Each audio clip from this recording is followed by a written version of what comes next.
Hello and welcome everyone to the Institute of Chartered Accountants Curriculum 2025-2030. So we are into a new module called Power Skills, which contains 5 different sections, and we have talked about 2 sections before on strategic problem solving under ambiguity, and also how do you lead the problem solving and decision making process in organizations. So today we are into the third topic of the series, and we are talking about strategic solutions development for business impact. So we all know it's not about the decisions that you make, it's not about the problems that you solve, it's not about the solutions that you develop. What is important is what kind of business impact does it make, or else your decision or the solution will not be fruitful. Let's look at the learning outcomes first. So evaluate the potential impact of solutions on organizational objectives and financial health.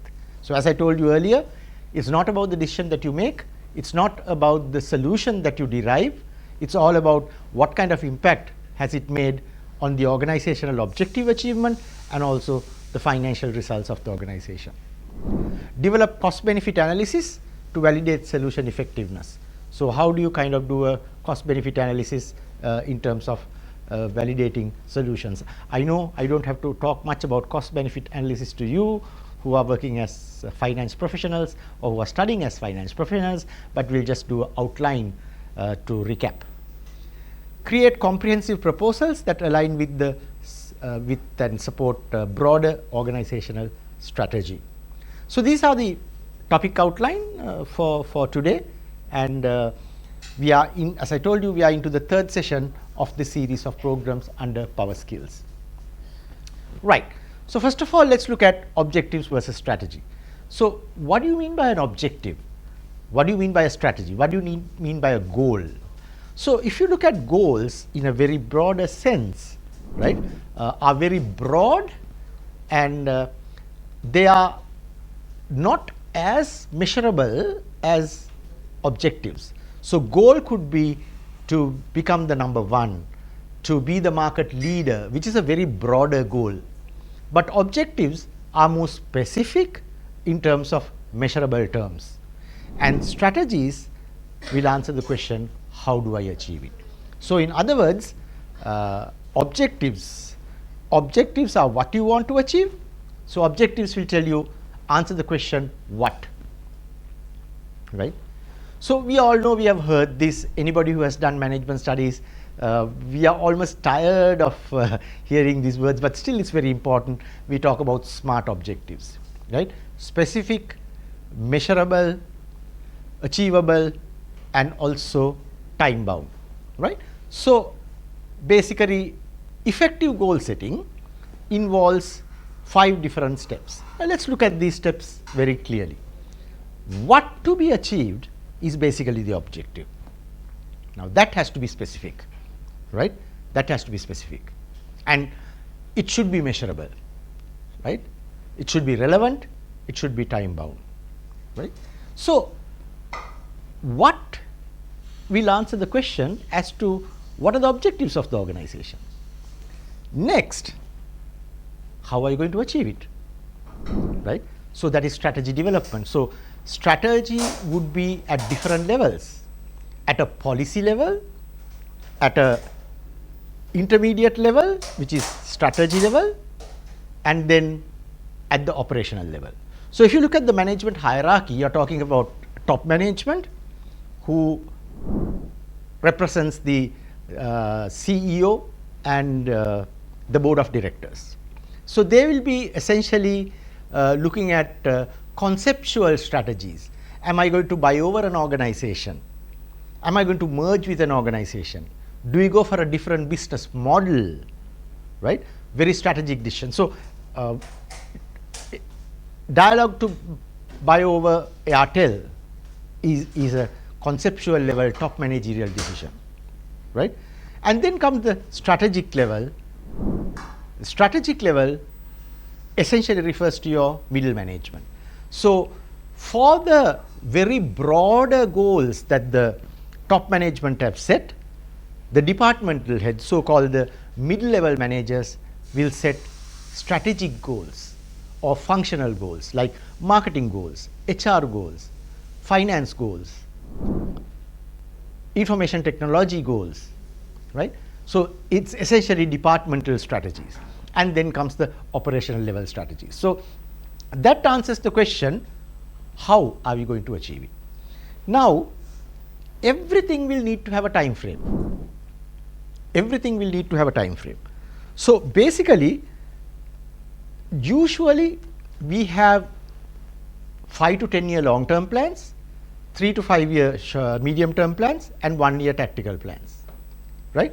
And those plans will be broken down to action plans with specific tasks to be done, and also who is responsible for achieving that and the time frame. So, in very broad, every strategy converted to an action item will need to have time frames as to when we plan to start it, when we plan to end it, right. So, that answers the question when. Now, this is an interesting one. Why? Why we need to do this, right? Now, the whole purpose is why are we in business, and does our people understand why we are in business? So, for example, companies like Apple, they start with the why. So, say for example, why, how, what.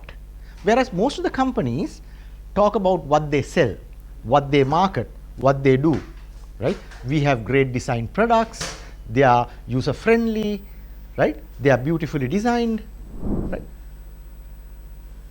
Most companies talk about the what factor, what do we offer. We have a great car, it has leather seats, it has great fuel mileage, right, and it's beautifully designed. It's a what factor. But if you look at companies like Apple and most of the successful companies, they start with a why. Why answers the question, why am I in this business in the first place? So, Apple goes on to say, why we are in business is to always challenge the status quo, to challenge everything what we do and be innovative. Why? How? How factor refers to how do we achieve it? We achieve it by bringing out beautifully designed products which are very good in their features and user friendly. And by the way, we happen to market computers, MP3 players, DVRs, watches. What factor comes later? So, if you look at most of the Apple customers, they are more brand loyal than product loyal. So, this why is critical even from a very broad organizational perspective as to why we are in this business. So, generally why actually leads the how and the what. So, let me repeat it again. Apple describes inside out. Inside at the core stands why are we in business.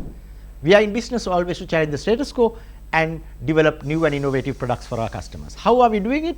By introducing new and innovative features that are beautifully designed and user friendly, and we have all these items. So, that is why Apple is a very loyal brand rather than product loyal, because if you look at most of the Apple customers, if you look at their laptop is a Apple, their watch is a Apple, right, they are an Apple family. So, actually in modern world the why drives the what and the how, right. So, we need to know why we are in business first place, and then comes the resources to see what kind of resources we need to achieve these objectives. So, this is basically objectives and strategies and effective goal setting process that you need to focus on if you are to set successful goals and develop successful strategies in order to achieve them. So, stakeholder needs. So, if you look at the internal stakeholders, connected stakeholders and external stakeholders. So, who are the internal stakeholders? Internal stakeholders refers to starting from your CEO down to the management, down to your staff and everybody who is working inside your organization, even if they are in your payroll or not. So, classical example, even if there is a janitorial service or security service that you have outsourced, if they are working within the organization, they essentially come in as internal stakeholders. And then comes the connected stakeholders, basically who are connected to you, not as close as the internal, but connected to you, who is your lending partners, your suppliers, your distributors, banks, finance companies, and then comes the external stakeholders, who is the wider population, the society, media, pressure groups, and so on. So what you need to understand, the two things in a stakeholder analysis is that if this is an engine, in any engine you have a very big cogwheel that turns with the power of the engine, and this big cogwheel turns another smaller one and turns multiple smaller ones. So the biggest cogwheel that is connected to the engine is the internal stakeholder, that is your staff and management of the company. They rotate a thing called connected stakeholders. I'm sorry, even customers and suppliers, even customers come under connected stakeholders. So everything that you do has an impact on connected stakeholders, and finally an impact on the broader external stakeholders. Now, one thing that we have got to understand is that these stakeholder needs are conflicting, right? So say for example, customers want the best quality products at the cheapest price, right? But organizations need profit. Now these are conflicting. So if you are to give the best quality at the cheapest price, it is going against your profitability. Simple calculation to understand, right?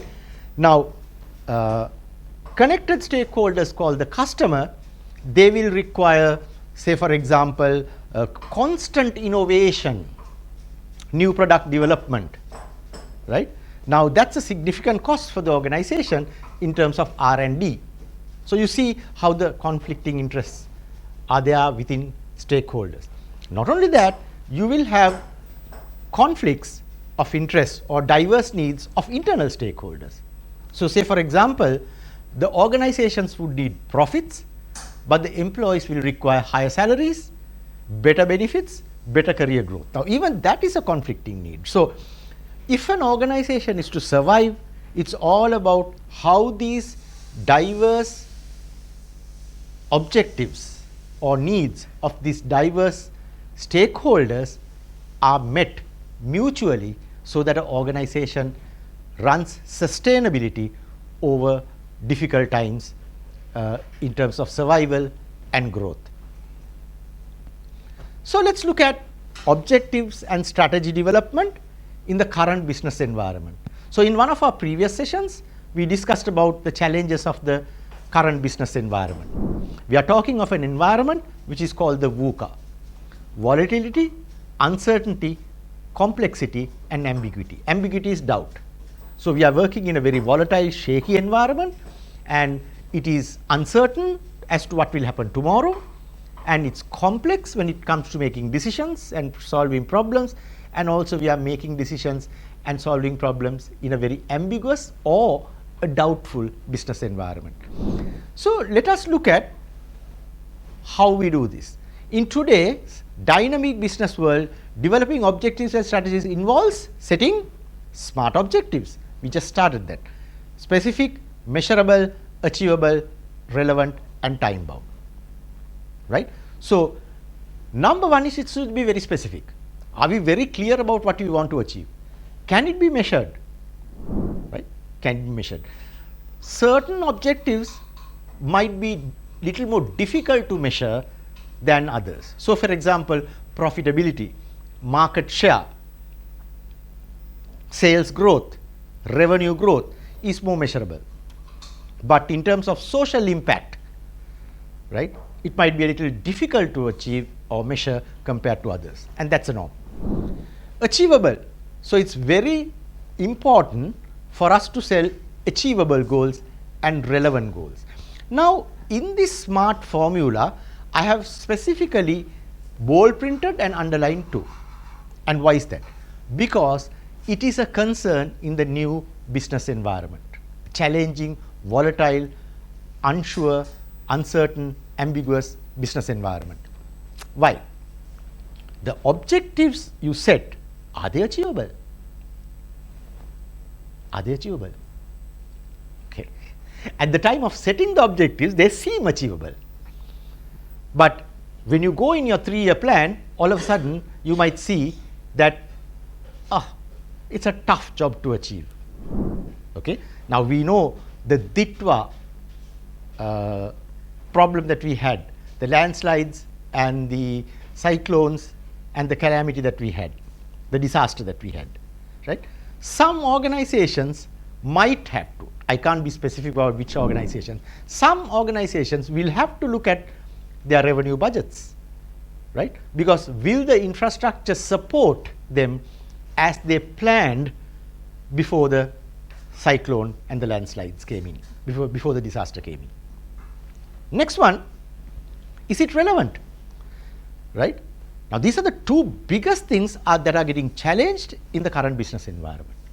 What was achievable when you did the plan in the planning cycle, are they achievable after 1 year in your 3-year plan, right? So most organizations today that I work for, when they list out their challenges, they say resources are reallocated, right? Resources are reallocated.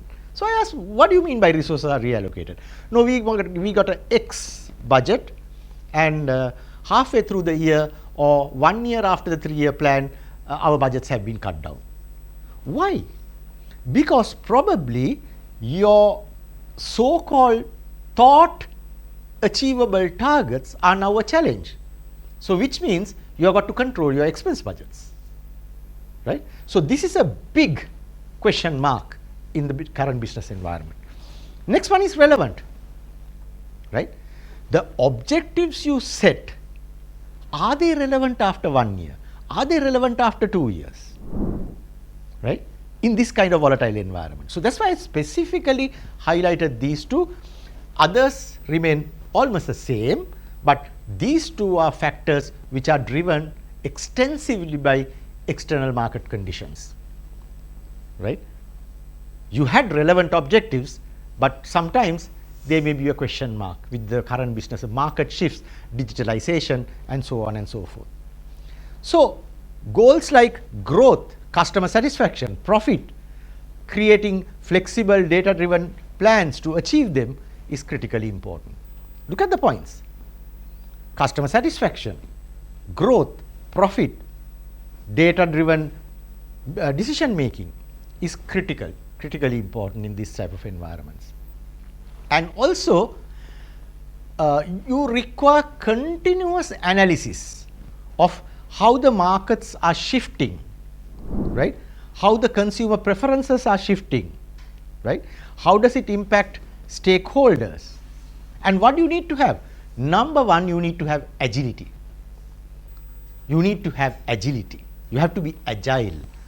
You can't be stagnated in this kind of market, because we know the planning horizons, planning cycles are getting shorter, more contingency plans being brought into action, right? Revisit of strategies. So agility is critically important, innovation is important, and this alignment across departments moving beyond the traditional plans is critically important if you are to embrace this change and remain relevant to sustain your business. So let's look at objective of business development. So what is business development? Is a process to identify, nurture, and acquire new clients, new opportunities, right? How do you acquire new opportunities? How do you capitalize on new opportunities? How do you acquire new clients, right? And basically, we are today going to spend a little time on talking about the Ansoff growth matrix. Now, if you look at the Ansoff growth matrix, you're talking about existing products to existing markets, which is called market penetration. We are talking of new products to existing markets. That's how you read the quadrants. Existing products to new markets, right? And then new products to new markets. Now, all these 4 strategies are relevant, right? Sometimes what will happen is you might have to work around these strategies without getting stuck in one in the current business environment. Now, let me give you some examples for this. Now, if you look at the life insurance industry, right, in Sri Lanka, we are talking about roughly about 14% penetration rate. Now that's quite poor if you look at the world. There are countries which are recording almost 100% penetration, like Taiwan, for example, and some other countries in Southeast Asia recording as 60 to 80% penetration. And in a 21 population country, we are talking only about 14% penetration. Now what does that mean? There is room for market penetration still. There is still room. Why? Because it's an under-penetrated market, right?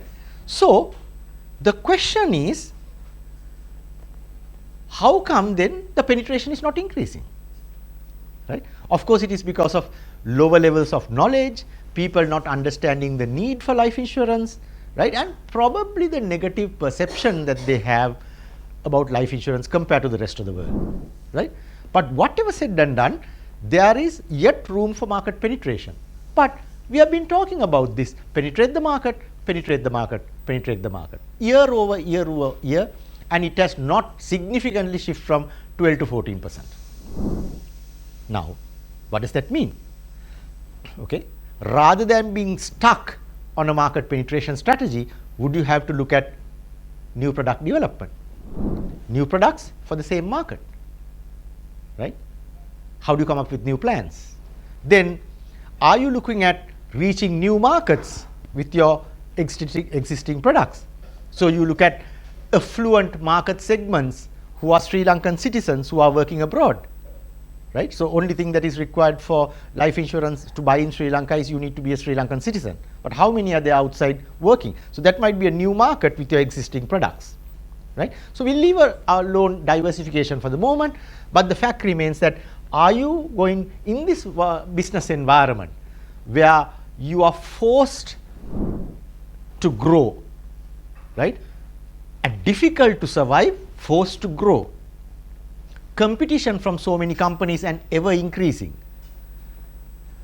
Talked about penetration for years and years and over years, but hasn't moved the penetration rates.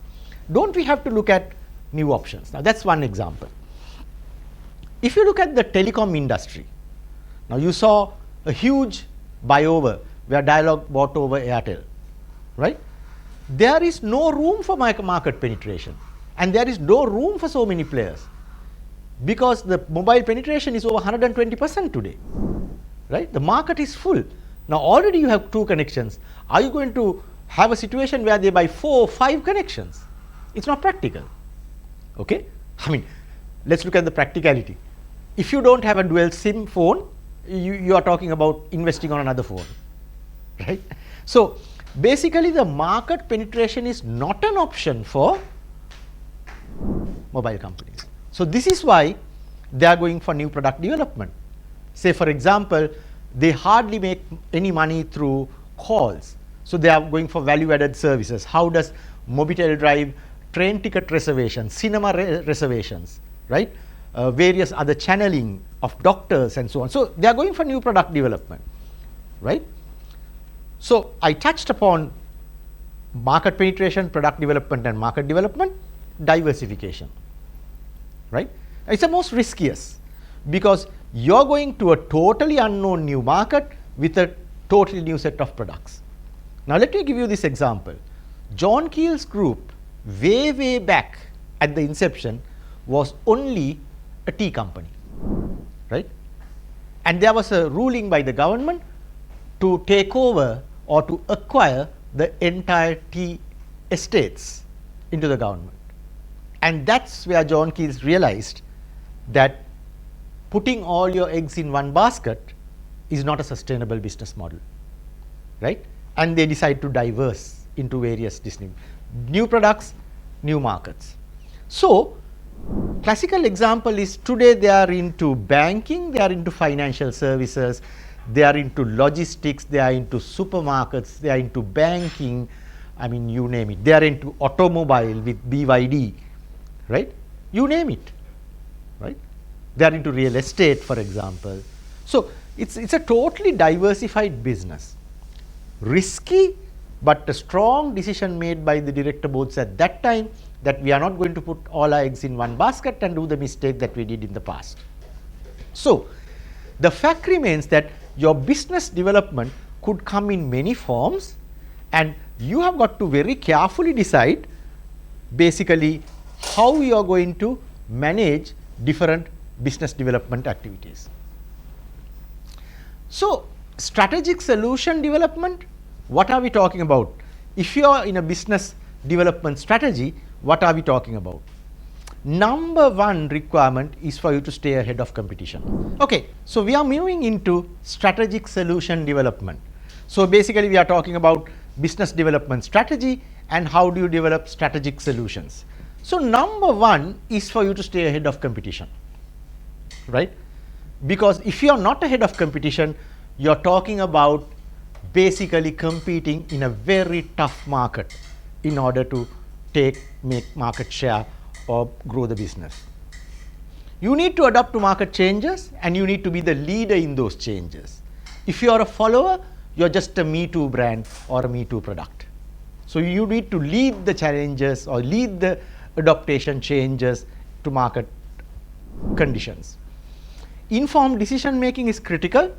So we talked about the difficulty in making decisions in such a volatile business environment.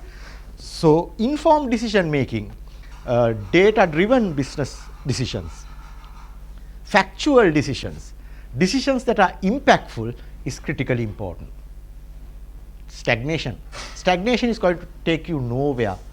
We know all the businesses who thought that we are a great company and we have the greatest and the only market share and we basically lead in this market, died a natural death. I don't know how many of you all are senior enough to know and be aware of a business called Dasa, right? There was a big building in Boralla, there was a big building in Colombo 3, right? I mean, you name it, when we were small, to buy the blue color shorts, the white shirts and the undergarments, to buy the book list, to buy the drink bottle, to buy the school bag, I mean, you name it, buy the black color shoes. It was the only player and it was a monopoly. And they were stagnated in this model, right? And over a period of time, they basically lost out to competition to an extent of having to close down the entire business model, right? I don't think even the buildings are there now. It's occupied by other people. Resource optimization. So today, you are in a model where you actually decide what resources you need based on what kind of organizational capability you need, right? Because you're in a model that you don't have to have 3,000 employees to work in your business, because you have options to bring in those capabilities through digitalization, through contract manufacture and other contracting sources, right? Automation. So we have various options. So how do you optimize your resources based on the core competencies and core capabilities that you need to retain within the organization? So these are some important steps in developing strategic solutions. So we are going to talk about a cost benefit analysis. All of you are going to be finance professionals, so I'm not going to spend too much of time.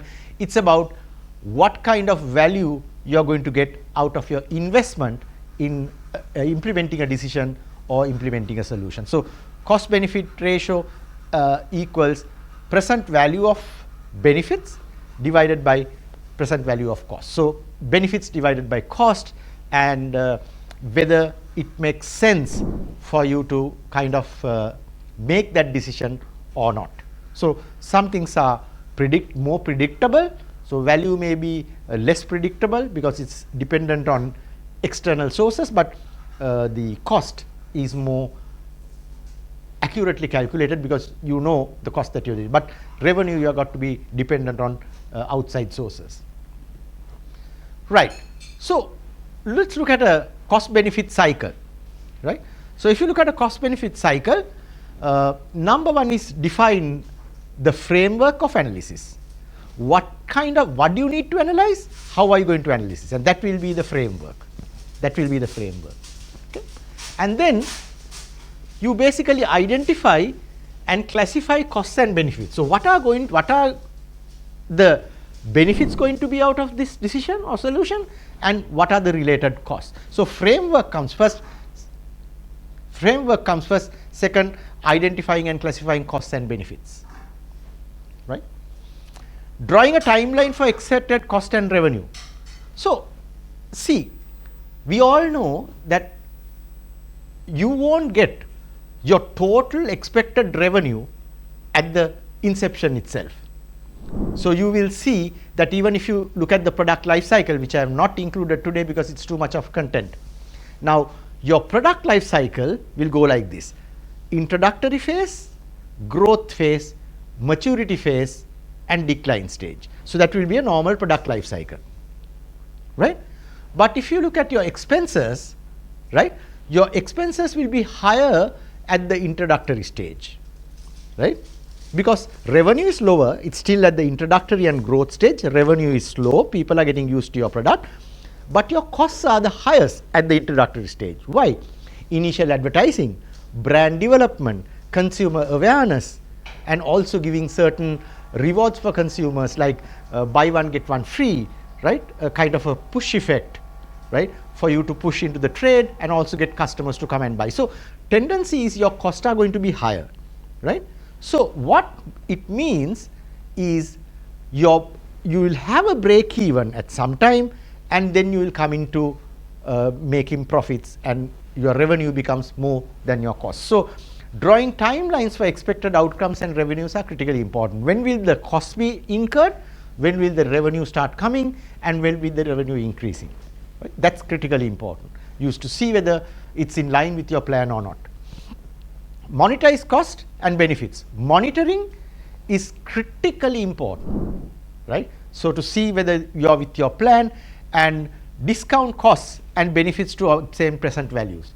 You need to relook at your costs, relook at your benefits, and see whether anything has to be changed or reduced, and calculate the net present values. Okay? Right. So, we are moving into a decision making process, and it's quite simple but yet quite detailed. So, I am using this Harvard Management Mentor model. So, we are going to listen to audio. It's not a video, it's an audio. It's a 7-minute audio, and we are going to listen to that, and the steps that are going to be talked about is how do you define the opportunity. To come to that, see, just for me to explain this audio to you, it's about how a certain department in a company cannot manage time with the work overload, right. So, staff are dissatisfied, they are working after office hours, and then productivity is becoming lower, dissatisfied staff, demoralized, and then demotivated, right. And then this department head decides to develop a business case to go and ask for more staff, right. So, that's the whole case study about, and it's coming from a good source. It's coming from Harvard. And then initially, is it the first step to go and ask for new staff? You have got to analyze alternatives and then evaluate the alternatives, because you may have many other alternatives as opposed to recruiting staff, and then have risk mitigation plans, and finally making the decision.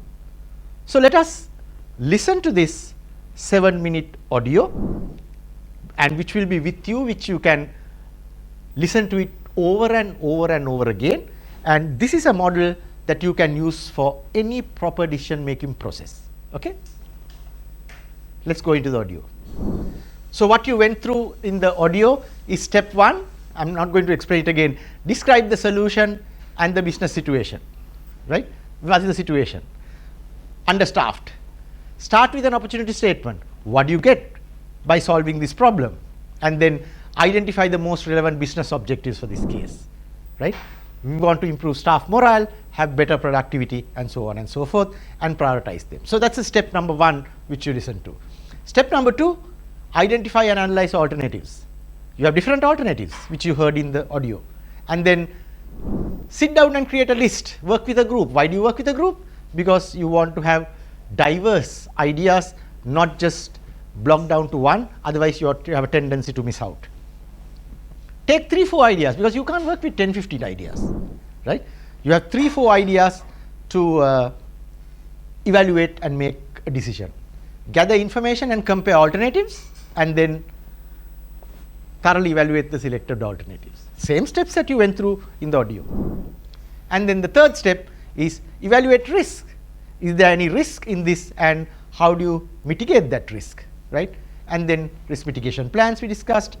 High level implementation plan. So if you're presenting in a case, you're developing a high level plan, not just nitty-gritties, a very high level plan, and then sell it your case to the stakeholders. So this will help you to even not only make a decision or solve a problem, but to do up a business case for your stakeholders, and then decide what will be done in the presentation and what will be going into the report. You just heard it in the video, right?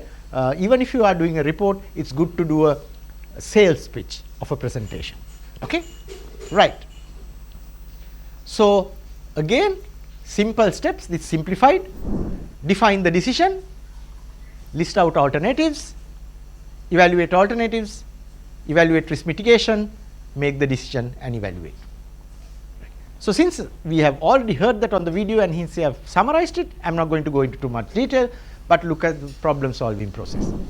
Now if you look at the problem solving process, you're talking about define the problem, right? Customer complains about the reception, right? Now that's the definition of the problem.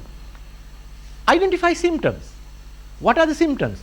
Call center is unsatisfied, having a lot of customer complaints, right? Customers are writing to the CEO, complaint letters are coming, call center staff is demoralized. Symptoms. Now you can't solve a problem with the symptoms, you need to diagnose the possible causes, critically important, and then find solutions for the cause, implement the solution, and evaluate for results. So a detailed approach towards how you solve a problem. We have discussed this in one of our earlier sessions, but let me just go through it again. Your risk analysis marks you on a scale of what the impact could be and what the likelihood of occurrence would be, right?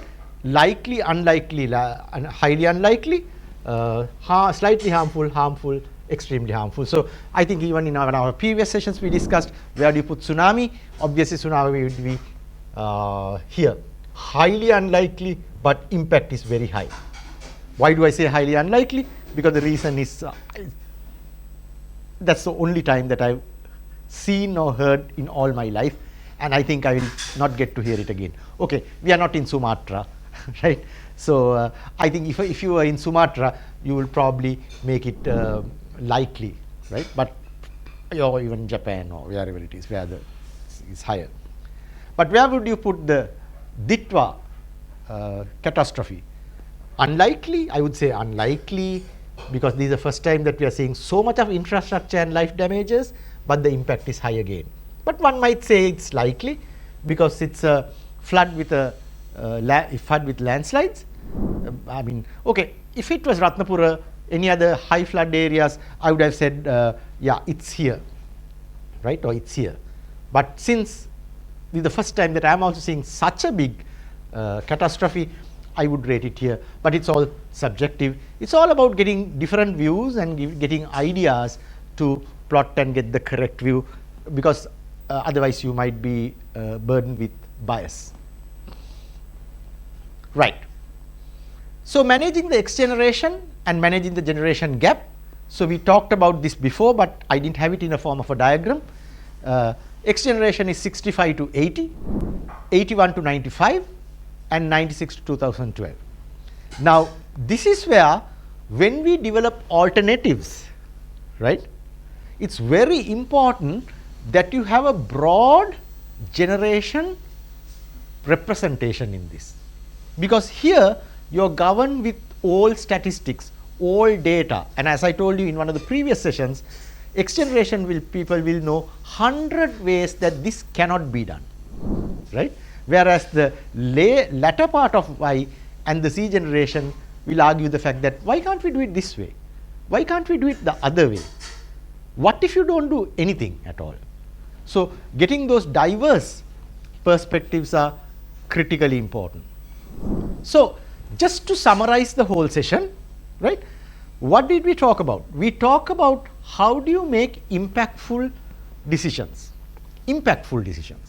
So number one is every decision has a cost, every decision has a benefit, right? So how do you do a cost benefit analysis, right? Knowing very well that your benefits will take longer than you commit to your costs, right? So that's why I gave you the product life cycle example. You have an introductory phase, growth phase, maturity phase, and a decline stage, right? So your revenue will slowly grow up like this, reach a maturity stage, and with competition and currently your products getting obsolete will die a death.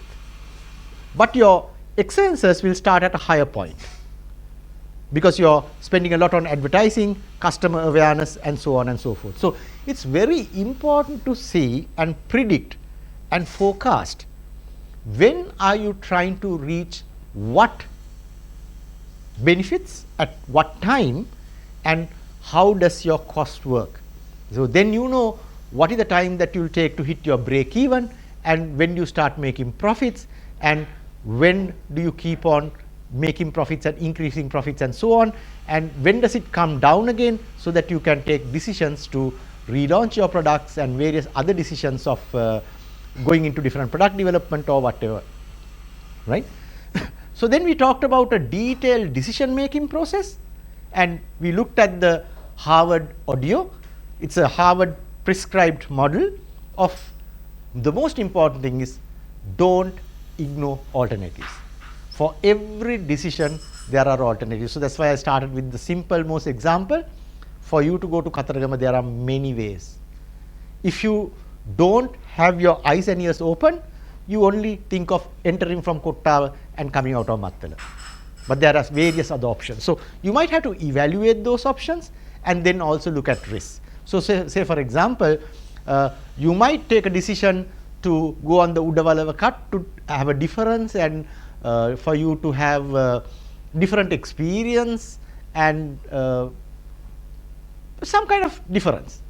But the risk may be that are you going to take this route in this kind of weather condition, right? So then you might think, okay, fine, since that is a good alternative, but I'm not going to take it because of these factors.